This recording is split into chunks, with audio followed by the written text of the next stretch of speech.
Hello, bonjour. Welcome to Pardon Our French with Quincy and Justine. Cheers. Cheers. Woohoo.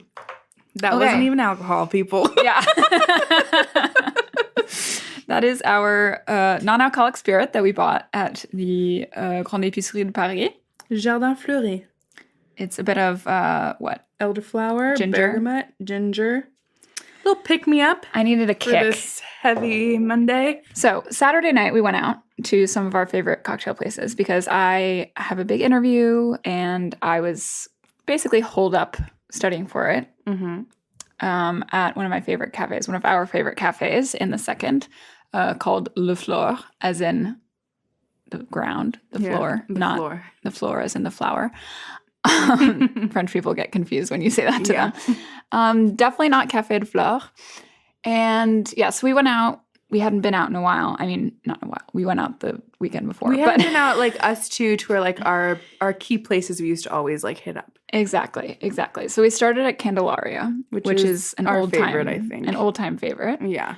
It's one of these really cool speakeasies where in the front it's a Mexican restaurant, looks very low key. It's like a taqueria. Like, straight up. And like people are sitting, at the counter with their stools and just eating their tacos, having their margaritas, whatever.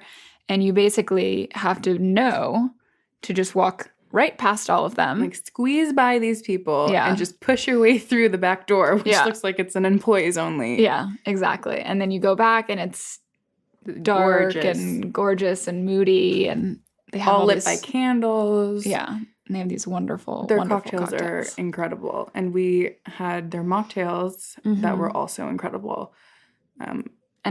We started to do this, which I now have to do every time, is to get a spicy salt rim on all the cocktails. Yeah. It works for many. It didn't work. For the coffee one.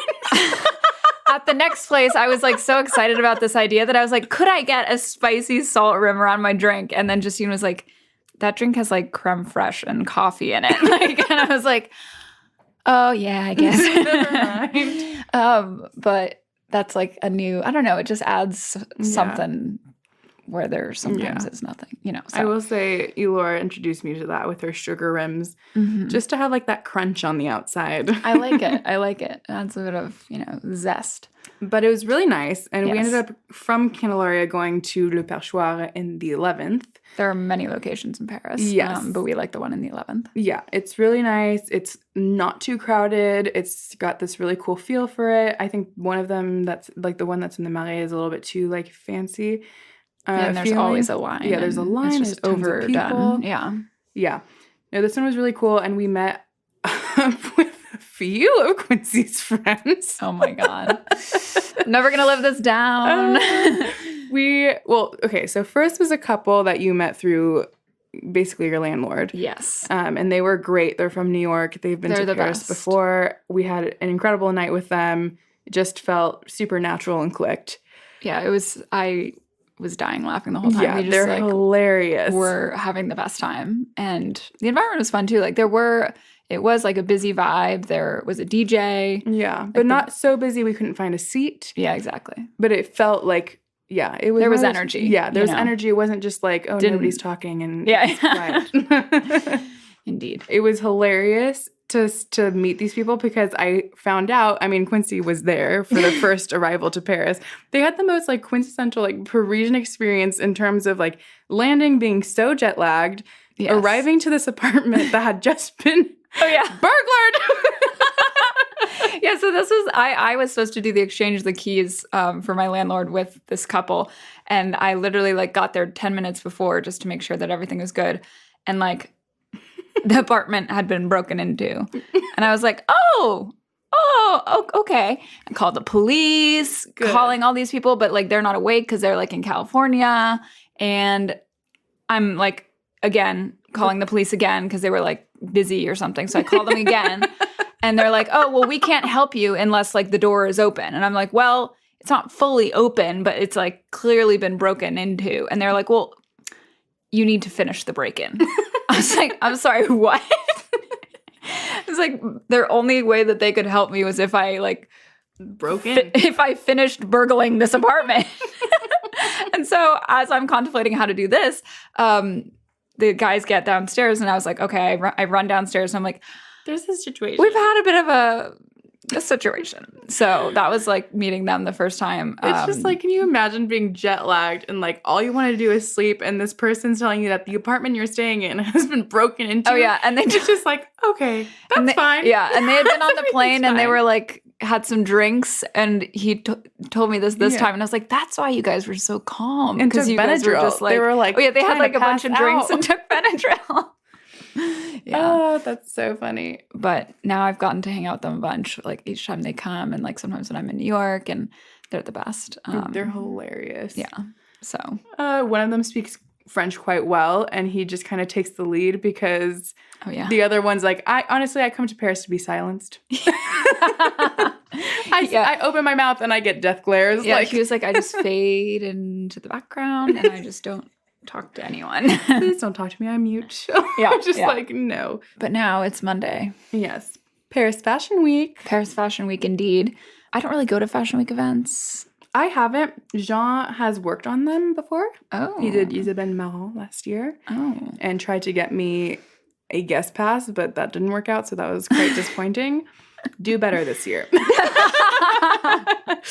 No, I haven't, but it's kind of cool because you see all like the influencers, they're around where we're living and you're like, oh, maybe I'll run into someone. Yeah. You see all of the runways being like built in like Les Tuileries and the Palais Royal and Les Champs de Mars. Yeah. Like all these parks and just like monument places. Yeah, they always have something at the Grand Palais. Yeah. Which is my favorite. Yes. Yeah, but you see people around. Yeah, and then you see people in just like funky outfits just all week. People who are attending or, it's very cool. Was I with you? Actually, no, I was with Zach and we've seen them twice, I think. But these people who had the most absurd outfits. And it's like not only just the absurd outfits, it's like a lot of spikes, a lot of leather. But this one woman, like her hair part started like halfway back in her head. How is that possible? Like I'm assuming it's like a bald head plus wig situation. Okay, sorry, I'm getting off topic. I was just so triggered by this and I saw them again like recently and I was like, oh my God, there they are. I just don't understand what that is. Okay. It sounds very... Off topic. Anyways, so because it's Paris Fashion Week, we're thinking that could be a good time to talk about French fashion. Yeah. And specifically Parisian, I think. Yeah, specifically Parisian fashion. We're not talking about the farmer fashion in the suburbs. Sorry. We just haven't experienced other parts of France enough to be able to have any opinion or like, about what the fashion is like. Very in all of diplomatic, France. Justine. But yeah, so my mom used to buy me tons of books about French fashion. And so I, was like, oh, I think it'd be funny to like look back at some of these and see like what is realistic, what's not. But in general, just to set the scene, a couple big no's. No one actually wears berets. No. Except for maybe old men. But even then, I don't know. Like, really never. Yeah, unless it's like an event. Like, you'll see people wear berets if it's like at a football game or in the bar rooting for their team and they're like in a little beret with like some flags. Like, I've seen that before. Okay. But never just like because it's part of their outfit. Yeah. People just don't do that. No. Which makes me look super dumb because when I came here in 6th grade, I bought a bright pink beret and then I wore it every day to school for the rest of the year. You're just enthusiastic. You're a Francophile. I've been wanting to be here for a long time. Saw that early. But anyways, so I feel like in general, outfits here are put together with a bunch of staples. Yeah, and I think that's recently come into the U.S. where it's like, build your staple, like, wardrobe. Yeah. But here, it's just like that's always been what it is. Yeah. You have a nice pair of trousers, a nice pair of jeans, some T-shirts, some tanks, some, like, cute tops, but never, like, too much pattern. Like, pretty simple, I'd say. Predominantly black. Yes. Lots of just, like... And, like, just white, beige, neutral colors in general. sort of, yeah, like white, beige, gray, navy. Black, terracotta, Like when I'm like, oh, I olives. want to wear like a brighter color in my wardrobe or in my outfit, I'll put on gray. And I'm like, ooh. Well, on Saturday, we both went out of our comfort zones and I wore an olive green shirt and Quincy wore a sage green. I did. And that was bright for us. That was, we're brave. But I mean, you do see people wear color. I think a lot, especially like older generations wear like red or orange or yellow. And it's like, they'll match it to something else. So it's like if their purse is red, they'll wear a red lip, or if they have red shoes, they'll wear a little red scarf. Like, yeah, like a color block. They coordinate type it. vibe. Yeah. But in general, it's pretty classy. It's very simple. It's elegant. And it's quality over quantity. So Absolutely. It's like if we're going to have a wardrobe that's made out of staples that you can kind of mix and match very easily because they all go well together, it's like these staples are going to be good quality. Mm-hmm. So French fashion does not really follow fashion trends and fashion fads as much. Or I guess I would say fads more than trends. Fads, yeah, because trends happen. Trends do happen and can be incorporated, but alongside it you see staple and I'd say things this is endure. Yeah, and I think this is like more in adults. I would say like, you know, from your 20s and up, because obviously when you're a child, you grow. And so I'd say like people do shop fast fashion when they're younger because they want to look good, but they don't have the money to do it or they're going to grow out of it. So like definitely this is more of like when you're established as a person and you are developing your fashion sense. Yeah, absolutely.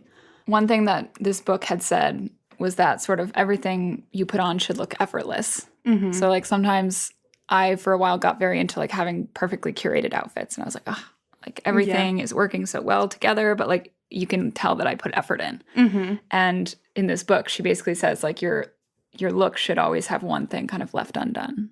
Yeah. And I feel like that like is so true. We talked about that last week. I feel like we need to post a retraction about saying that French women don't brush their hair.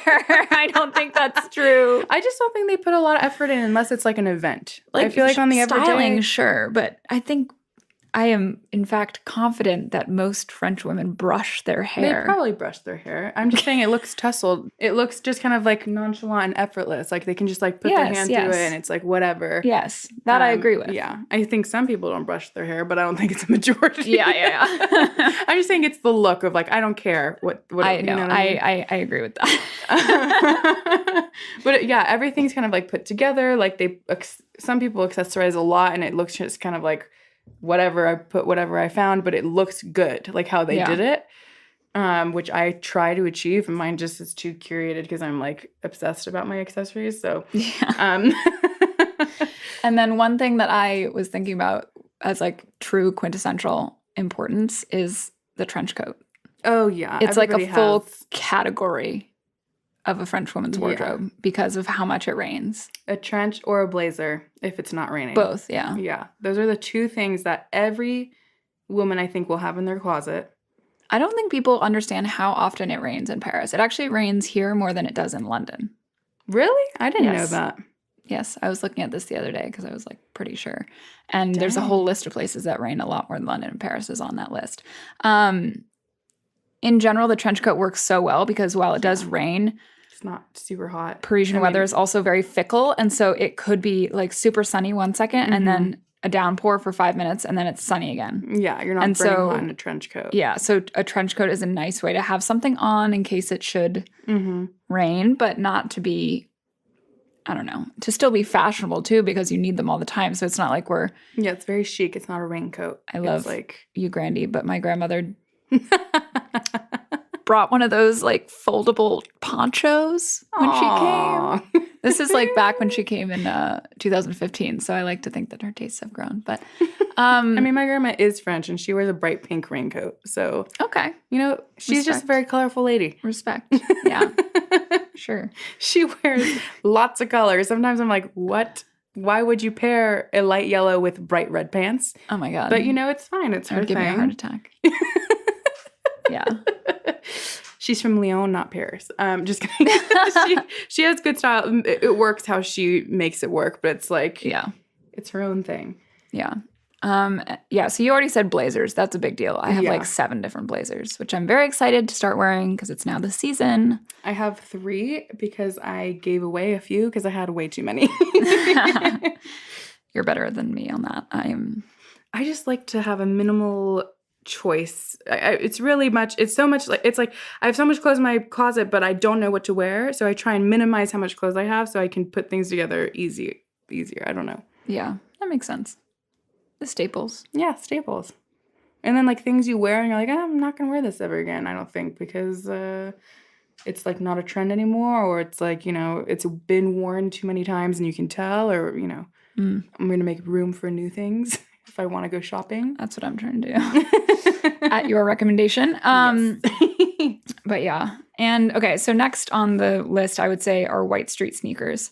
Mm-hmm. Everyone is wearing those. I think the most popular are Stan Smiths. Or Veja. Those have, I think it's Veja. Those have become more popular, but I think that the Stan Smiths are like the most enduring classic of that. Which, like sneakers in general. Air Force Ones. I think I see those quite a bit. Really? Yeah. You're scrunching your face, girl. I have Air Force Ones. Are those the ones that like go up to the ankle? No. That's Converse? That's why I scrunched my nose. Converse? Are those the ones you're like high top Converse? No, like or a high top Air Force? Yeah. Okay. Well, Air Force Ones don't necessarily always go up to the ankle. Mine are normal. Okay, then that's fine. That's so funny. Anyways. But yeah, Stan Smiths are definitely the OG. Veja have become more popular, especially because they're like made in France and ecologically made. I have a bone to pick with them though, because they don't come in like half shoe sizes. So when I had my pair of Vejas, I had to have them a half size bigger, and it made my feet look silly. No. So I have big feet. In fact, I got sent over to the men's section at Galerie Lafayette to get my pair of Birkenstocks because they couldn't find a pair that fit me in the women's section. Oh, good. You don't even have that big of feet. It's just big for France, I guess. I did get exceptional service over there. There was no one over there. That's nice. Pro tip. Okay. In case you just go to the men's. In case anyone else has big feet and is coming to Paris. Aren't you a 41? Yeah. Yeah, I feel like that's what I am. Yeah. That's pretty normal. I don't know. Actually, no, I feel like 38 is the normal here, and like everything, clothing and feet. It's like you're either that or I'm sending you somewhere else. Oh my God. Clothing and feet. Oh my God. But yeah, a pair of white sneakers, I think every French person has one. And then you can go more funky. I feel like that's to each person's style. I think Birks are pretty popular as well. They have gotten very popular. I was glad to see that. I was a little nervous buying mine, but I was like, oh, they're quite popular now. Definitely. And then a pair of like Docs or like some kind of booty of sorts. I mean, in the fall, people just go all out for boots. Oh, yes. I'm very excited about. I kind of need new boots. In the market. I think I need to disagree with you on that one. What? Got a brand new pair of boots last Christmas. I did do that. No, I have a pair of Kate Spade boots that I just don't wear anymore, and I'm trying to get a more like, because they're suede, and I want a pair of like shiny leather boots. Patent leather? Yeah. Ooh. Yeah. But like a knee high, you know? Knee high patent leather? Mm-hmm. Oh my God, this reminds me. You know in high school when those like really like knee high. Are you gonna insult me right now? No, no. So I was in high school. I went to boarding school, so I was like in the random corner of Connecticut where I lived. I had an online shopping problem. It's fine because I returned most of it, but I just was receiving packages all the time. And one of these things that I ordered and then promptly had to return were these over-the-knee suede. Oh, over the knee. Yeah, over-the-knee suede boots with quite high. a heel. Yeah, the thigh highs, exactly. The Ariana Grande boot. Uh-huh. Okay. And then I got them and I was like, what am I going to do with these in rural Connecticut? Nothing. But those were in for a while. They were, but like also that's kind of on topic because you won't really see that in France unless it's like very stylishly put together. Mm-hmm. You don't really see skin tight things. You don't see lots of cleavage You don't really see crop tops unless it's coming from me. I know. I wear crop tops. I think now it's more of a crop top, but like a high waist. So it's like a very slim. And it's not like a Brandy Melville like tube top, you know? No, like, it's not like it ends under your boobs. Not a baby tee. Yeah. It's like you don't see tight clothing. You don't see like bodycon dresses really. Yeah. When you go clubbing, there's only specific places where you really have to wear a nice dress and heels. Yeah. But if you go to a regular club, like people are in sneakers and jeans. Like that is like it's comfort. Like I feel like that's something in France. It's like they really prioritize comfort and being stylish. Yeah. And people just don't in general wear like overtly like revealing clothing here. No, it's just not so really if you tight. Do, you're probably gonna get a reaction out of people. Yes. From firsthand experience. Yes, it's same or athleisure. Yeah. Yeah, people don't wear athleisure. They wear athletic clothing when they're exercising, but not really just to like putz around the city. Never. Never. I do it now because I'm like, that's the other thing is that we can say all these fashion things that is true to Parisians, but at the beginning, you know, of course, you tried like not to wear leggings. I at least tried so hard to fit in and like do everything because like I agree with most of it. Yeah. But if it's a Saturday and I need to go and do my work all day and like schlump around the city, I just want to wear like some of my more like stylish yoga pants and some aloe, like an aloe shirt like I'm wearing right now, and like a vest. Yeah. And go and get my shit done, you know? And so I feel like I've let go of some of the restrictive aspects of French fashion to just like let myself. Yeah. But I think everybody, even French people included, have those days where they're like, I'm just going to run out in like a pair of joggers and a shirt, but they make it look put together in some way. Yeah. Even though it's effortless. And I think it's just like in their blood. Like, yeah. No, it's true. I feel like I can't look good on a pair of joggers. Like, I just start looking like a New England mom when I put on this these outfits. Which it's not a bad thing. Sometimes I need to do because I just want to be comfortable. It's cold out. I'm like doing errands, so I don't know. I don't want to have to put on a whole ensemble. I feel like and leggings are becoming more of a thing where people will maybe wear them outside of just working out. But like booty shorts, never. Oh my God, I don't think I've ever seen that in Paris. Unless obviously they're not from Paris or, you know. I remember I had a pair of not booty shorts, but like short shorts. And my grandma was like, absolutely not. You're not unpacking those. Like you leave those in your bag. And I was like, I tell everyone not to bring those when they're coming. Yeah. I mean, you're going to get a comment. You might get, you know, touched in the street. Like not to scare anybody, but like it's happened. And it happens in all cities. But like here, because people don't see it, it's like when you wear it, it asks for attention almost. It draws the eye. It draws the eye because it's not common. Mm-hmm. Whereas like in New York or LA, people wear whatever the fuck they want. Yeah. So it's not new. Like it's like sometimes I really miss that. I love that aspect for sure. I remember when I went back to New York and it was like during the pandemic and we had this outside SoulCycle class. And then afterwards it was July, so it was really hot. And we just walked around in our sports bras like down the street and no one batted an eye. Yeah, I do miss that a lot. I miss that. Mm-hmm. Or I would just wear a bra. Like I would go, like honestly, I would go clubbing and I would wear a bra. I would just wear a bra and jeans. You're braver than me. Bra, jeans, little heels, maybe a blazer over it for when I'm outside. Yeah. But like, it felt cute. I went out and I never got a single comment. Yeah, because or if I did, everyone it was is just joking. Expressing themselves, and that looks quite different for everyone. And like in like LA or New York, people are used to that. Like I feel like a trend right now in LA and New York, because that's where I'm looking. I don't know if it's the rest of the US, but it's like wearing those sheer dresses, but with just like undergarments underneath so you can see. Okay. I don't know if you've seen that. I've seen that a lot in Fashion Week. I was like keeping up with a couple influencers and I was seeing a lot of sheer dresses. And I think it is so freaking cute. I was like, I would wear that in a heartbeat. Yeah. Would I wear that in Paris? Probably not. Yeah. If it was at like somebody's home for a party, sure. But like I would be on the street with like a coat and not showing that, you know? Well, that's the thing is that like last Christmas I was at Aritzia, which is like one of the places where I get a lot of my good staples in the US. And I bought this dress that I liked and then I brought it back here and I was like, I can't wear this here, can I? Which one was it? It's the one that it's sort of like a satiny sheen black, the one I wear in Mykonos. That's shorter. Oh, yeah. No, I think that one's cute. It's cute, but it's like, it's shorter than what most people see. here, and I just Yeah. don't want to attract that, Yeah, I get that. you know? But then there are people who wear what they want, especially in the Marais, because that's more Yeah. of like a fashion-y place. Like I've seen girls with like sheer tops and no bra and just like nips are out and Yeah. it's like living their life. Probably get comments, but don't care. You know, Yeah. it's just like that's how it is. Also, I think in the Marais you'd probably get less comments because it's just kind of known to be that area. Yeah, it's just a better group of people over Yeah. there. More accepting. Yeah.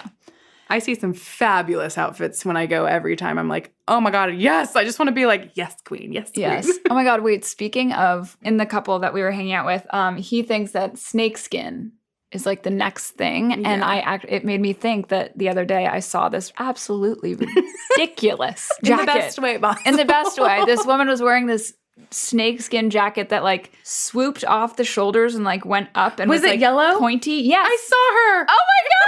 It was like cropped. Yes. Yes, I did. I saw that. Yes. I was like, wow. Okay. Yes. That was You do you. fabulous. I walked by and I was like, I literally double ticked. I was like, whoa. Yeah. I took a picture. Oh, did you have blue hair? I forget. I'll Maybe it look was in a the friend. photo. I Yes. sent it to someone because I was like, well, that is definitely a look. Yes, honestly, it looked like she had like dinosaur, like Yeah. not horns out Yes, of her, like yes. her épaule, her And shoulders. so that's one thing I love about Paris though, is that like what would you do if you wore that in like some like suburban town in the middle of nowhere? No, you can't do that. No. So like that's kind of what's great about Paris Yeah. and like about big cities in general is that you can like be whoever you want to be. You can express yourself however you want to express Yeah. yourself. And, you know, even though there are all these like kind of unspoken ways that French people always dress. Yeah, it's like just like you the don't basics. have to. That's obviously like a generalization. It's about, Yeah. you know, the majority of people that you like see a common tie between them is that they have these things in common. But obviously you can dress however you want and people do. Yeah, absolutely. And I mean, I think like in any city, there are certain neighborhoods where you'll see more outfits that look a certain way. Like I feel like if you went to the Six, you would see a lot more like bougie outfits because it's just like that area. There's actually, I think in France, and I don't know this, it's my cousin told me about it. It's like a certain like type of girl in their teens and like how they look at part of like definitely the left bank. Yeah. And it's like everyone there's a Degenvoltaire bag and they have like the skinny jeans and like a leather jacket, and that's just like the classic. Yeah. And everybody has their little like cliches. Yeah. And of course, everybody dresses how they want to. But I think in general, this is like what we've observed. Yes. And speaking of bags, it made me Oh, think. yes. I tend to believe that French people, I mean, first of all, they're not ones to sport a logo. Yeah. And extending that sort of, like, I don't feel like French people buy as much designer stuff as Americans do. Not in the same way, I would say. I Yeah. think also it's hard because I worked in fashion for my internship. And so like the way that I saw people wear, the people I work with wear like designer brands was never by the logo. It was like, I know that was from this collection because they're in it. Like they've Yeah. seen it. Like, I mean, my boss would wear like Burberry coats every day or like the Yeah. Frankie shop or Jean-Paul Gaultier or like all these like brand names. She had like the Bottega bag. She had But for like people who aren't working in fashion. yeah, and you'll see some, I think in bags in particular, you'll see more brand bags, but it won't be Louis Vuitton, it won't be Gucci, it'll be like a very unique vintage Chanel, or, you know, it'll be very Yeah. unique. Or Yeah. it's like a Longchamp, like a lot of people have Longchamp bags. C'est Degenvoltaire. I don't want to hear anyone calling it a Longchamp because I do hear that. No, I agree. I think it's kind of a mix. A lot of it's more vintage now. I think people are a lot more interested in vintage luxury. Well, because the thing is that as, you know, French are very environmentalist type people. And Yes. so one problem with these big brands is that at the end of the year, a lot of them actually burn the leftover merchandise they have because they want to keep it exclusive. Like these are things that never go on sale that they are just like loading up in their warehouses. And so at the end of the year, they like burn a ton of their terrible. stock, which is just horrible. And so I feel like also in terms of like French people being more individualist and having their own style, they're not necessarily wanting to go and buy something that like everyone else has. Yes. And they want to be more unique and a bit more niche. Yeah. And so in that way as well, it's like they're kind of not giving the middle finger to, but saying like, oh, I'm not interested in like mass fashion. I think they're more interested in No, yeah, absolutely. just and more I think, niche. I think that's kind of why like Pollen blew up like recently, because they're like funky bags you haven't seen anywhere else. And like they're French made, and they're, I don't know how they're sourced or whatever. I haven't looked too much into it, but I think those blew up for that kind of reason of like, it's not your Louis Vuitton with like the LV all over it or like the checkers. It's like a cute bag that's funky, and it's like a staple piece. Yeah.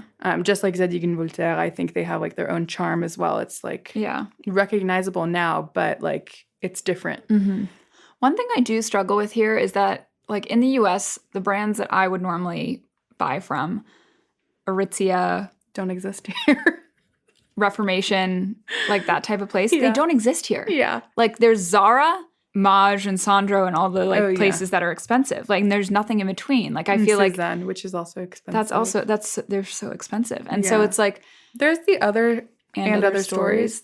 The Otter side. It still feels to me, and other stories can still feel a bit like Zara-esque. Really? Yeah. And they're more Aritzia prices though, and it's better quality. Yeah. I just don't like, I don't know. There's also American Vintage. I've been a bunch of times, but I just don't like their style of clothes is a bit too like. Yeah, it's not your style for sure. Yeah. So that's one thing I still do is, I go home and I freak my mom out every year because I get all these packages delivered to the house and she thinks that I'm like blowing up my bank account when it's like, no, I don't actually like. I just saved up for this occasion. I saved up for this occasion and I'm like ordering these things because they're a mid-price range. Like I don't want to be buying things that are, and sometimes I do, but like I don't want to buy a dress for 300 euros if I can, find other things in the US that might be like 120 or something. Yeah. So I think I'm still finding my brands too. Yeah. It's a discovery. It is a discovery. And I think that it takes time. And it's fun though too, because then you discover new places and you're like, oh, I love this. I'm going to just kind of hyperfixate on it for a little bit. Yeah. But I think, that's a pretty much general overview of French fashion. And we're super excited to see the fashion in the streets this week. We are. I was like looking. I honestly don't know if I would have known that it was necessarily Fashion Week, but I just like saw some people walking around and I was like, it's Fashion Week. I knew because like right now Victoria Paris is my god and I'm just following every single movement she's doing, and she's back in Paris and I was like, it's for Fashion Week. I know it. Yeah. I just really like I just relate to the layering of all the jewelry, even if it doesn't do that. Yeah. And I love it. You do that. I do that. But I've been doing it for a while. So when I saw her do it, I was like, oh, I feel seen. Well, coming up this week, I am going to Berlin with Lucy. Yes. You are going to Cassis. Mine is less French chateau. Yes, I'm going to like this gorgeous villa with my work. So it'll be an offsite work bonding thing, but like in a beautiful place. But you're going for Oktoberfest. We are. It's going to be interesting because like I was all down to go do this and then we booked the tickets and I was like, this is like a drinking thing. And I was like, but we checked and actually the place that we booked tickets for, they have a non-alcoholic beer. Oh, nice. So I'm going to get down with that. Yeah. And I think it's more so for just the vibes. Like we're starting to get into our little fall traditions. I'm loving it. Yeah. And I think we'll talk about that next because it was like fall is my favorite season and it was an adjustment coming to Paris. Yeah. Because in California, you have fall-themed activities all the time everywhere. And here it's less of that. Yeah. But yeah, we'll talk about our little traditions. Oktoberfest becoming one, I think. Yeah. So I've been once, but I'm curious to see how my perspective will change after this time as well. All right. Well, on that note, à bientôt. Au revoir.